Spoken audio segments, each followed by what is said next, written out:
Hey guys, welcome back again to Rebuild Reality. I am your host, Sky Cheyenne, and it's really good to be back here with you guys once again. Um, yeah, I know that I haven't been doing as many videos lately, but there's a reason for that, but that's all getting sorted now. So we're back at it again, and today we're going to be talking about why it is that when you need and want your manifestation, you're not getting it. Like, what is going on? Because, well, in 3D, when we need and want something, well, we know that if we do X, Y, and Z, and if we put a lot of effort into it, and we are consistent, and we don't give up, chances are pretty darn good that we're going to get what we want. But in the world of reality creation, those rules don't apply. Because in this world, we're saying that I, as a creator of all things, I'm going to have this. I'm going to have this thing because I said so, right?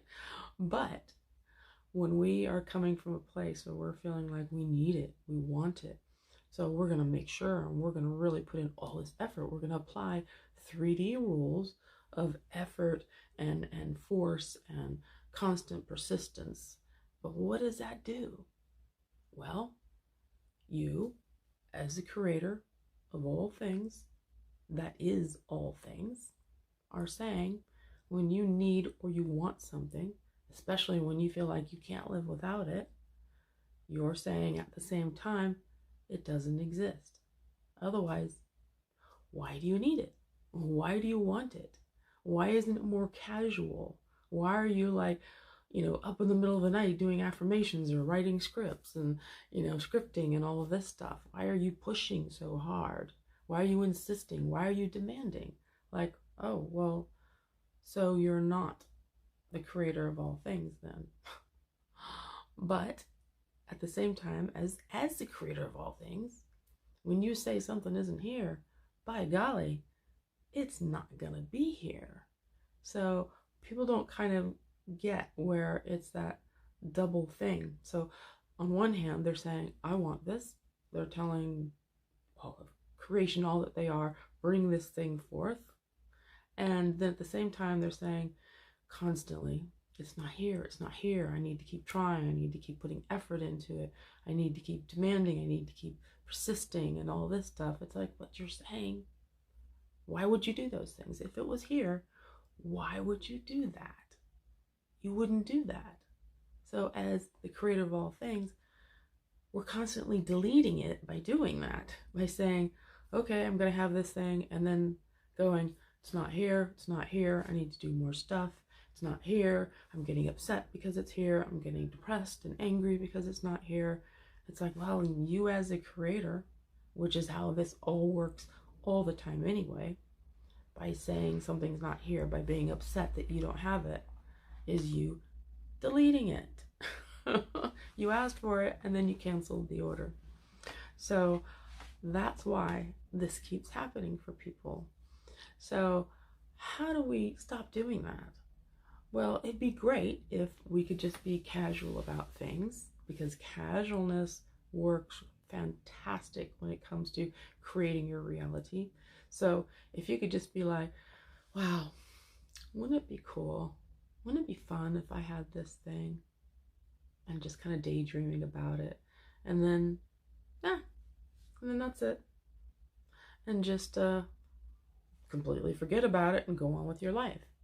I've had things show up in minutes, hours, that I've done that with. Things that I didn't care one way or the other about, really. It was just kind of a fantasy, just kind of oh, that'd be cool. Bam! Just like that. But when I needed it, I wanted it. And especially when I was putting in all this effort into it and I was trying to convince myself and all this stuff, not. And I think that probably a lot of you people have experienced the same thing, moving forward here. So what do you do when you can't be casual about it? When you're like, yeah, but I don't know how to not see this thing is not important because it's attached to this, almost this set of, this feeling of panic within us. Like, I gotta have that thing. I'm not gonna make it without that thing. I can't survive without that thing. So, well, we have to take a really close look at that, at why it is that we really need it. Why do we really want it? Why can't we live without it? Well, what you'll find when you kind of pull back the covers on those things is that the things that you feel that way about are the things that are connected to your sense of survival. That when we need to be validated, we need to be seen as worthy, we need to be loved by others, we need to be seen as important by others. And this can show up in the things that you have to do, that are a priority in your life. So when these show themselves in those ways, you know, okay, why is it that I need that thing so much? Why is it that I want that person so much? You know, and hey, maybe you got just a great connection or whatever, but if that is attached to any kind of sense of panic, any kind of sense of, like I said, can't live without it, then that's because it's connected to your sense of survival. So, what do we do about that?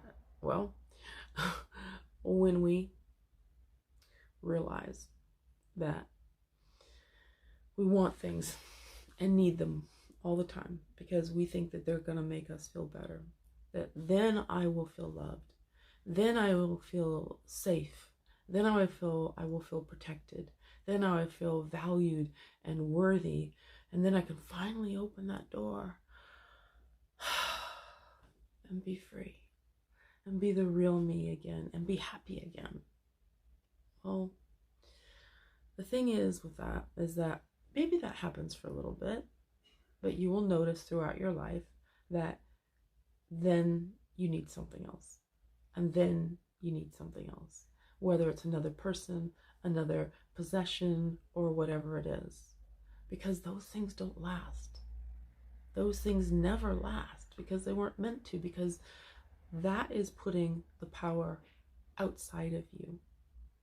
When other things, we need them, we want them, that means that they have power over us. And that's what this kind of whole thing is so much about, right? Because people get into all of this manifestation, reality creation, and everything because they want their stuff, right? But what you find out is that where this really takes you is to a place where you start seeing that the power needs to return home. Because when we put the power, when we put that sense of, I can't feel okay without this, when we put that into outside things, we suffer.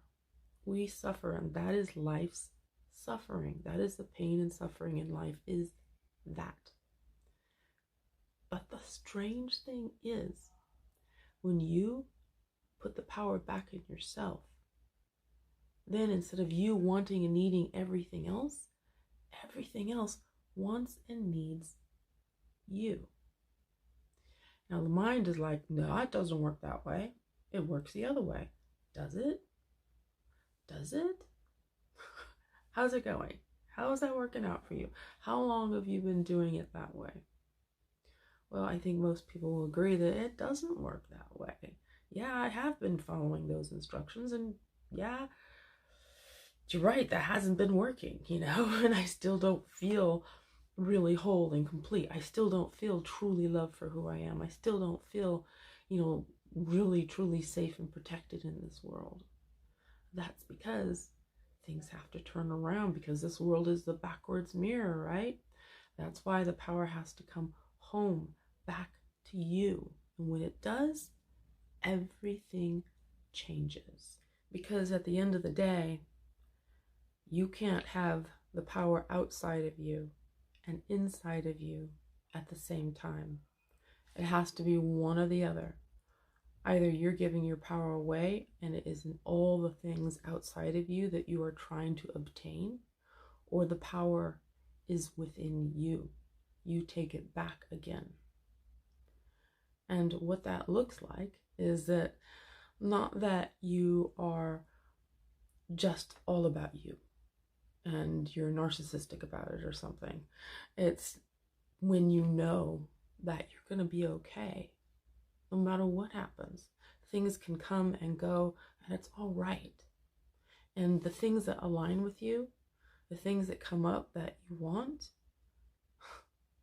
but not in a way where you are grabbing at them because you don't need them anymore. Maybe you want to experience them, you choose to experience them, you choose to have them as a part of your life, but you're not in that place of desperate wanting and needing anymore. And that's when this whole thing, when you take the power back within you and you are once again in your proper place as the center of your universe, then you've reversed the flow. You've reversed the flow of all that energy. Instead of pushing out, trying to grab things all the time, which means they're going to run away from you, you have turned things around and you're just the center of your world, right?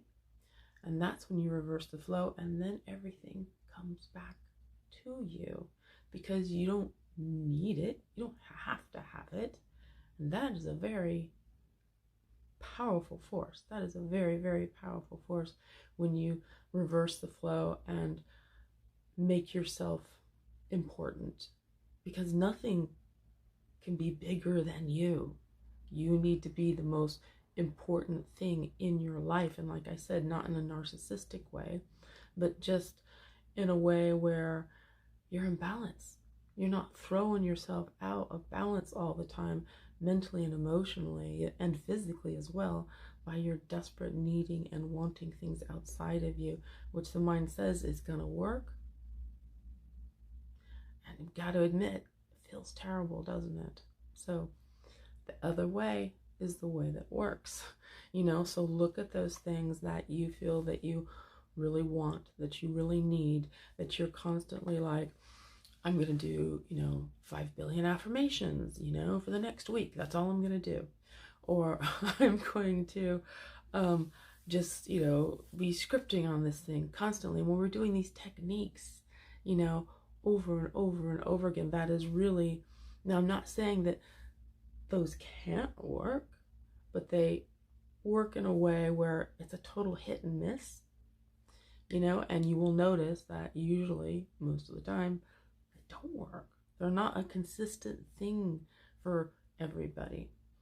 So it's because we're coming from a place of 3D rules when we do that, by pushing and shoving and demanding and persisting, all that does, like I said, is say, you don't have it. And what you really want to do is be in your place of your power as your God self, not desperate for things, but commanding things because you choose them, because you say so. And that's it. So I hope that kind of helps in that regard.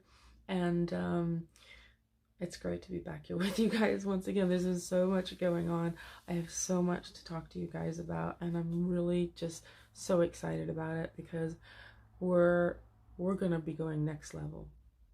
We are going to be going beyond manifestation, beyond what we've been calling up to this point reality creation, and up to another completely different level of how to exist in a place where, wow, what can I say? It's more than most people have ever experienced before. And it's a place where you are knowing your oneness with all things and that there is no separation. So this is the level we're going to be going to next, and I'm excited to talk about it. So I will be seeing you here very soon, I promise, here on Rebuild Reality next time, and I really look forward to it.